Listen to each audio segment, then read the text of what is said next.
আজকে আমি এখানে লাউ ভাজি করেছি আর লাউ ভাজিটা দেখতে এবং খেতে খুবই লোভনীয়, দেখতেও খুবই সুন্দর হয়েছে। তো লাউটা ভাজি করব, মূল রেসিপিতে চলে যাই। আসসালামু আলাইকুম, সবাই কেমন আছেন? আশা করি ভালো আছেন। আবারও চলে এলাম মোমেনাস কিচেন অ্যান্ড ব্লগে, আপনাদের সবাইকেই স্বাগত।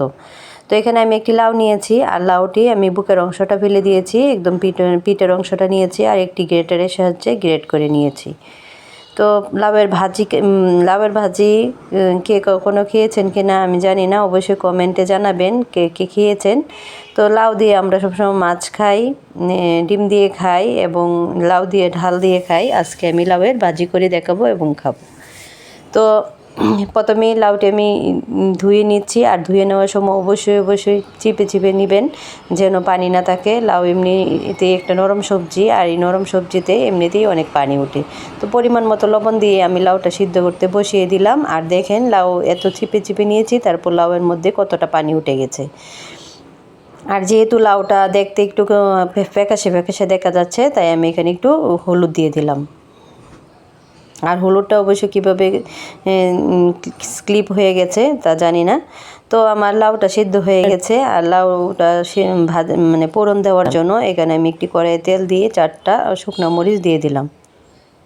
আর শুকনো মরিচগুলো একটু ভাজা হয়ে গেলে তারপর পেঁয়াজ কুচি করে দিয়ে দেব।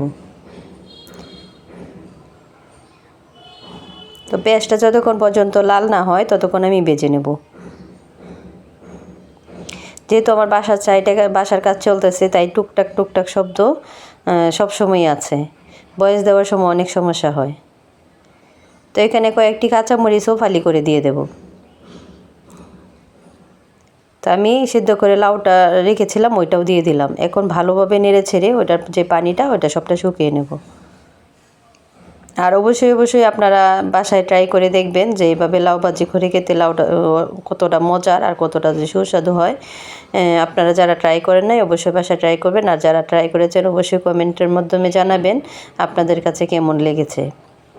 তো লাউ রান্না শেষ। এখন আমি এখানে 4টা ডিম নিয়েছি আর ডিমের কোরমা করে নেব। যেহেতু ওই আমার ছেলে ঝাল পছন্দ করে না, তাই আমি ডিমের কোরমাটা করলাম। তো আমার ভিডিওটি যদি আপনাদের ভালো লাগে অবশ্যই আমাকে সাপোর্ট করবেন, লাইক করবেন, কমেন্ট করবেন এবং আমার পাশে থাকবেন। আর অবশ্যই আপনাদের মন্তব্য কমেন্টের মাধ্যমে জানাবেন। তো মোটামুটি আমার রান্না কমপ্লিট। সবাই ভালো থাকবেন, সুস্থ থাকবেন। আল্লাহ হাফেজ।